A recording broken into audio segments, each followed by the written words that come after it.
안녕하세요. 옥시데이션 관련해서 오늘은 이 얘기를 해볼까 합니다. 자, 수업 내용은 옥시데이션에 대해 이제 알아보고 방막의 운용 분야에 대해서 학습을 할 계획이고요. 컨텐츠는 다음과 같습니다. 산화막을 증착하는 목적과 그 특성에 대해서 알아보고, 그 다음에 성장 방식에 대해서 한번 얘기를 해볼까 합니다. 그리고 딜 그로브 메소드에 대해서 얘기를 좀 하고요. 그리고 도펀트 리디스트리뷰션에 대해서 얘기를 좀 할까 합니다. 그리고 산화막 장비에 대해서 얘기를 하고, 마지막 실제 우리가 어플리케이션에서 어떻게 산화막을 생각해야 되는지 혹은 고려 사용되는지 등에 대해서 얘기를 해보겠습니다. 옥시데이션 이란 것은 실리콘 기판에 산소 혹은 H2O를 넣어서 결국 뭘 만드는 거다? 자, SiO2를 성장시키는 겁니다. 그래서 이 성장이란 게 이 옥시데이션 공정에서는 중요한 키워드가 될 수 있겠습니다. 자, 그리고 그러면 요 SiO2를 왜 만들어야 되는지, 뭐 삼성이라든지 하이닉스에서 메인으로 만드는 게 결국 모스펫이죠, 그죠? 모스펫이고, 이 모스펫 구조를 보면 게이트가 있고요, 게이트 옥사이드가 있고, 그 다음에 실리콘이 있습니다. 그리고 이 게이트에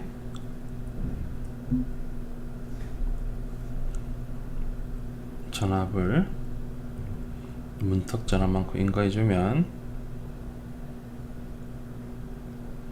여기에 채널이 형성되죠. 플러스 전압을 걸어주면 마이너스 일렉트론들이 서브에서부터 올라올 건데, 이 옥사이드 같은 경우는 인슐레이터고, 그 말은 전류를 흘릴 수가 없는 거죠, 그죠? 그 뜻은 전자의 이동이 없다.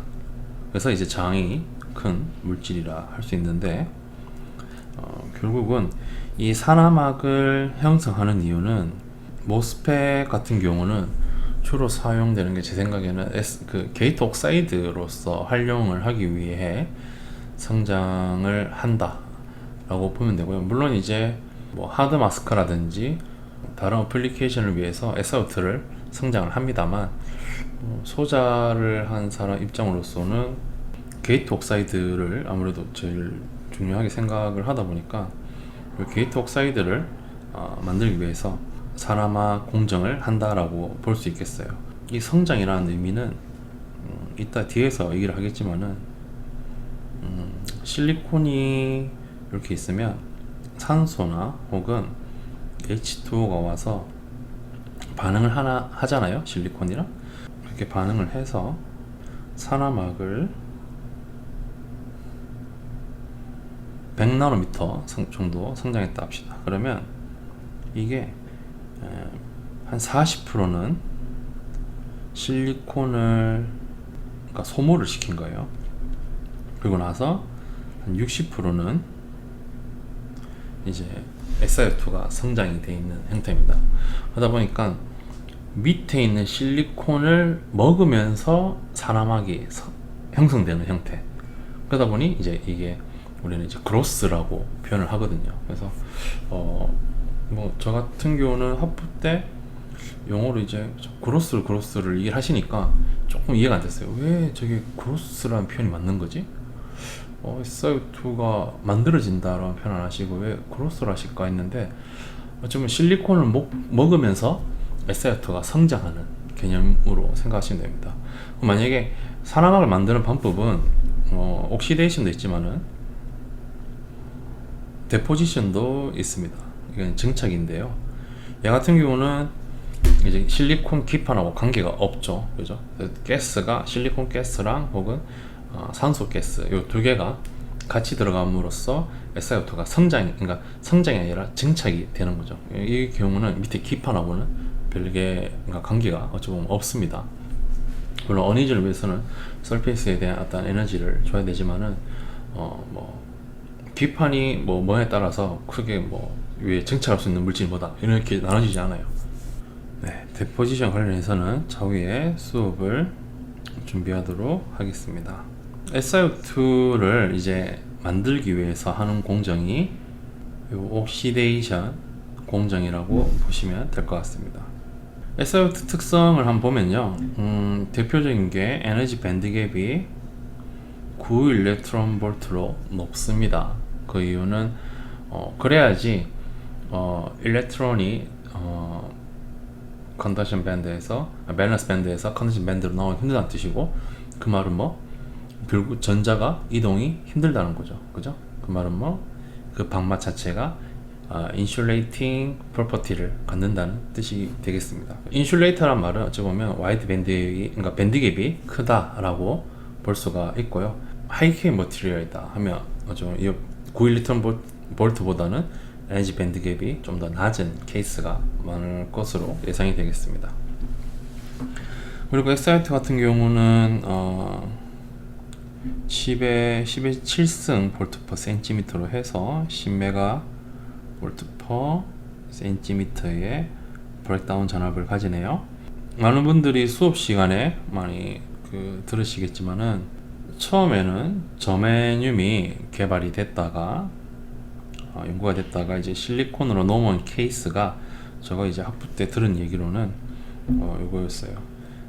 실리콘을 쓸 경우 SiO2를 아주 잘 성장을 시킬 수가 있고, 그리고 특히 이렇게 성장을 했을 때 실리콘이랑 SiO2 요 사이의 계면 특성, 인터페이스 프로퍼티가 아주 우수하다 라고 했습니다. 그리고 어떤 PR 마스크를 두고 BOE에 불산이 포함된 용액에 노출을 시켰을 때 이 SiO2만 완벽하게 제거가 가능하다.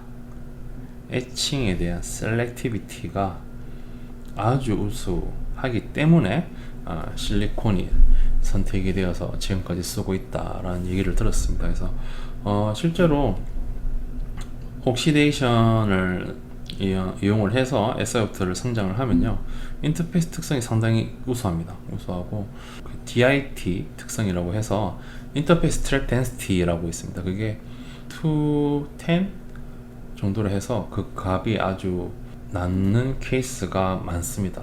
웬만큼 그 퍼니스가 컨테미네이션이 안 됐다면, 산화막으로 이제 옥시데이션을 한다면 계면 특성도 크게 이슈는 되지 않을 것으로 예상이 됩니다. 그리고 다이렉트릭 컨스턴트가 3.9가 되네요. 다이렉트릭 컨스턴트 입실론이 이제 3.9인데, 이 입실론의 다른 이름은 이제 K라고 하죠. 그래서 K가 높은 경우, 즉 이 입실론 값이 높은 경우, 이거를 뭐라 부른다? 하이 K라고 부르겠습니다. 말한 김에 한번 얘기를 해볼까요? 자, 하이 K를 써야 하는 이유.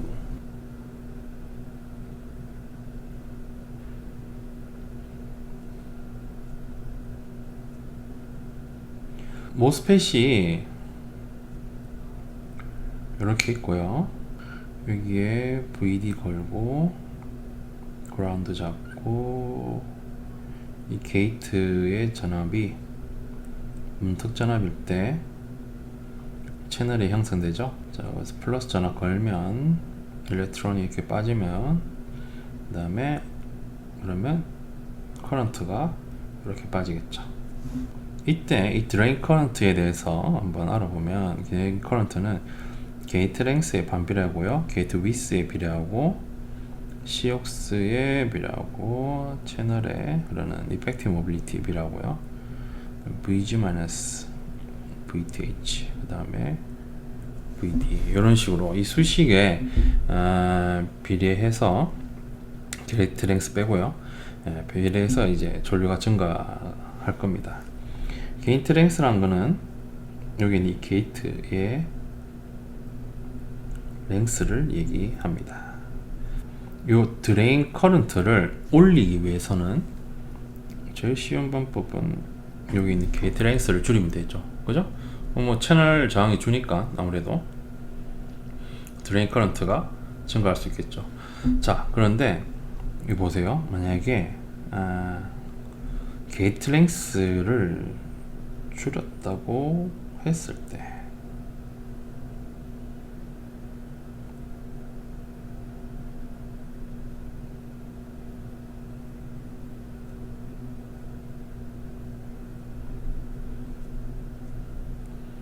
그죠? 게이트 랭스를 지금 줄였죠. 위에 소자 대비 요거보다 줄였잖아요. 자, 근데 여기 문제가 뭡니까? 요 게이트 옥사이드의 두께는 어떻게 됐을까요? 이 게이트 옥사이드 두께는 지금 그대로 유지를 해놨죠. 그죠? 자, 이 경우 어떤 일이 발생할까요? 자, 보세요. 게이트 랭스가 줄면 그럼 결국 여기에 걸리는 일렉트릭 필드는 어떻게 될까요? 자, 이전 다른 수업 시간에 얘기했지만은 일렉트릭 필드는 거리에 반비례하고 볼트에 비례합니다. 근데 지금 이 케이스는 여기 거리를 줄였죠. 그죠? 그러면 여기 있는 일렉트릭 필드는 증가하게 되겠죠. 결국 이 채널에 걸리는 일렉트릭 필드는 증가하게 됩니다. 여기 게이트 전압이 0전압, 결국 채널이 없는데 불구하고요, 드레인 쪽에 전압을 걸게 되면 여기 채널의 필드가 강하게 걸리다 보니까 결국 여기 있는 일렉트론이 이렇게 이동할 수 있다는 소리예요. ID, VG, 리니어 구간에서 서브 스레셜드 스윙 특성이 원래 이렇게 낮았는데 일렉트론이 게이트 전압이 낮은데 불구하고 이미 릭이 흐르고 있으니까 이렇게 커런트가 증가할 수 있다는 소리입니다. 참고로 지금 이 그래프는 로그 스케일입니다. 그래서 여기가 예를 들면 10의 마이너스 10승이라 할까요? 근데 그게 예를 들면 10의 마이너스 6승까지 전류가 증가할 수 있다는 소리예요. 왜? 채널의 필드가 강해져서 일렉트론이 소스부터 드레인으로 넘어갈 수 있으니까. 그리고 지금 수소 채널 효과 중에 하나죠. 자, 이럴 경우 만약에 채널 랭스가 줄었다. 그 말은 결국 게이트 랭스가 줄었다면 결국은 여기 있는 옥사이드 두께도 줄여야 됩니다. 왜? 그래야지 이 게이트에 대한 컨트롤빌리티가 올라가게 돼요. 예를 들면 마이너스 전압을 준다든지 해서 게이트에 일렉트론이 안 보이도록 최대한 올 수 없도록 밀어내 버리는 거죠. 그런 식으로 해서 최대한 게이트 컨트롤빌리티를 높이기 위해서는 게이트 옥사이드 두께를 줄여야 됩니다. 근데 이때 문제가 발생하는 거예요. 이때 자, 드레인 커런트를 그럼 다시 정리해볼까요? 자, 드레인 커런트를 증가시키고 싶네. 그러면 게이트 랭스를 줄이면 되겠다. 오케이. 근데 문제가 게이트 랭스를 줄이니 두께가 줄여야 되네. 그러면 문제가 뭐가 발생하냐면 여기 두께가 얇잖아요. 그러면 대략 두께가 5나노미터 언더로 가는 순간부터는 여기서는 다이렉트로 일렉트론이 넘어갈 수 있습니다. 그걸 우리는 게이트 리키지 커런트라고 얘기를 합니다. 게이트 누설 전류라고 얘기를 하거든요. 두께가 줄었네. 그럼 어떻게 된다? 게이트 리키지 커런트가 증가할 수가 있다는 거죠. 자, 이때 우리가 그럼 극복을 해야 되려면, 이 이슈를 극복을 하려면 무엇을 해야 되냐 했을 땐 땐 이렇게 하면 됩니다.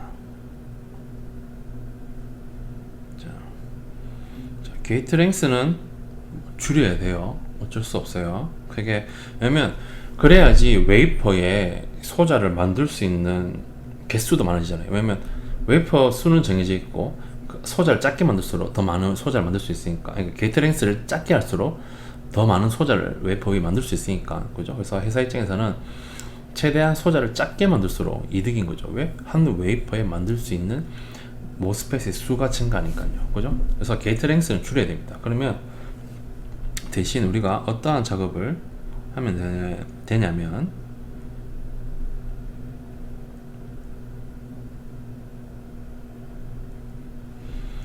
자, 근데 게이트 랭스를 줄이면 앞서 말씀드린 것처럼 옥사이드 두께를 줄여야 되고, 그러면 게이트 리키지 커런트가 증가하죠. 그죠?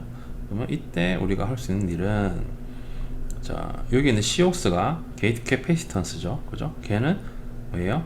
T옥스 분의 입실론 제로의 입실론 OX. 자, 그럼 여기서 여기 두께를 줄였다 이거죠. 그런데 게이트 리키지 커런트가 증가했네. 그러면 우리가 할 수 있는 액션은 오케이, 스탑. 더 이상 게이트 랭스를 줄이지 말고 게이트 옥사이드 두께를 줄이지 말고 여기 있는 입실론 값을 줄입시다. 입실론은 뭡니까? 유전율. 네요. 전자를 유혹할 수 있는 확률. 유전율이 높은 물질 쓰게 되면 어떻습니까? 게이트 옥사이드 두께를 다시 두껍게 가져가 되죠. 왜? 그럼 C 값을 우리가 유지할 수 있으니까. 유전율이 높은 물질을 써서 내가 게이트 옥사이드 두께를 높게 가져갈 수 있으면, 그러면 뭐 게이트 리키지 커런트를 다시 낮출 수가 있네. 이해되시나요? 하이 K를 쓰는 이유는 결국은 디바이스를 슈링크를 했을 때 게이트 랭스만 줄일 수 있는 게 아니고 게이트 랭스 플러스 게이트 옥사이드 틱크니스까지 같이 줄여야 됩니다. 근데 그 경우 게이트 리키지 커런트가 발생하는 거죠. 그러면 더 이상 SiO2로는 이 두께를 줄일 수가 없는 거예요. 그러면 할 수 있는 일이, 오케이, 그러면 하이 K 물질을 써서 입실론 값을 내가 확보할 수 있으면 다시 옥사이드 두께를 증가시킬 수 있잖아요. 그죠? 그러면 게이트로 흐르는 누설 전류를 다시 내가 막을 수 있고, 그리고 동시에 쇼 채널을 유지할 수 있고, 맞죠? 그렇게 해서 하이 K를 쓰는 이유가 되겠습니다. 자, 그래서 하이 K를 써야 되는 이유에 대해서 설명을 드렸습니다. 여기 보시면 중간은 이제 베어 웨이퍼가 되겠습니다. 베어 웨이퍼고, 왼쪽은 데포지션으로 해서 SiO2를 증착을 한 거고요. 오른쪽은, 왼쪽은 성장을 통해서 SiO2를 만들었습니다. 그래서 오른쪽 같은 경우는 보시면 아무래도 증착을 하다 보니까 요 실리콘이 전혀 손상, 소모가 안 됐죠. 그죠?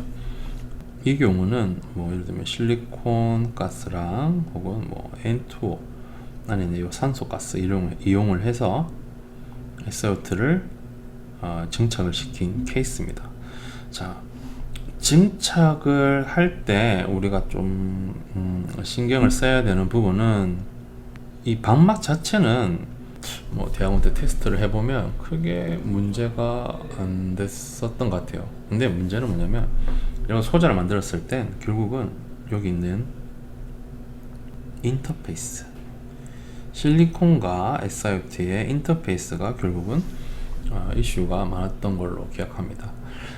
왜냐면 아무래도 밑에 기판하고 이 어떤 그 케미컬 리액션이 크게 없다 보니까 그쪽에서 실리콘의 댕글링 본드가 많이 유발이 되면서 게이트 전압이 제로라도 드레인의 전압에 의해서 리키지 커런트가 여기 서페이스로부터 유발이 되는 거죠. 그럼 앞서 설명을 드린 것처럼 온오프, 오프 이때 원래는 이렇게 낮았다면 이런 식으로 리키지 커런트가 증가하면 이런 식으로 리키지 커런트가 증가되는 케이스가 될 수 있습니다. 그래서 데포지션을 하면 아무래도 인터페이스가 인터페이스를 신경을 써야 돼요. 예. 물론 좋을 수도 있는데 안 좋을 수도 있기 때문에 신경을 써야 됩니다. 그 다음에 만약에 옥시데이션을 하게 되면 여기 보시는 것처럼 밑으로는 40%의 실리콘을 소모를 시키면서 SiO2가 60%는 성장이 됩니다. 자, 그래서 여기가 만약에 100나노미터를 성장을 시켰다 하면 60나노미터는 새로 성장이 된 거고 40나노미터는 실리콘을 먹었다라고 보시면 될 것 같습니다. 자, 이 경우 아무래도 이 실리콘을 소모를 시키면서 성장을 하다 보니까 이 실리콘과 SiO2 계면의 특성이 상당히 좋을 수밖에 없고요. 그러다 보니까 인터페이스의 특성이 개선이 되겠습니다. 그 또한 옥시데이션 같은 경우는 공정 온도가 뭐 한 900도에서부터 1100도로 되기 때문에 아무래도 그 에피든 혹은 뭐 방막이든 온도가 올라가면 방막의 퀄리티는 좋아집니다. 그래서 고온이다 보니까 방막의 퀄리티도 좋게 되겠습니다. 보시면 옥시데이션 같은 경우 성장 온도가 대략 900에서 많게는 1200도이고요. 반응은 산소와 그 다음에 이 표면이란 말은 실리콘 표면이란 거죠.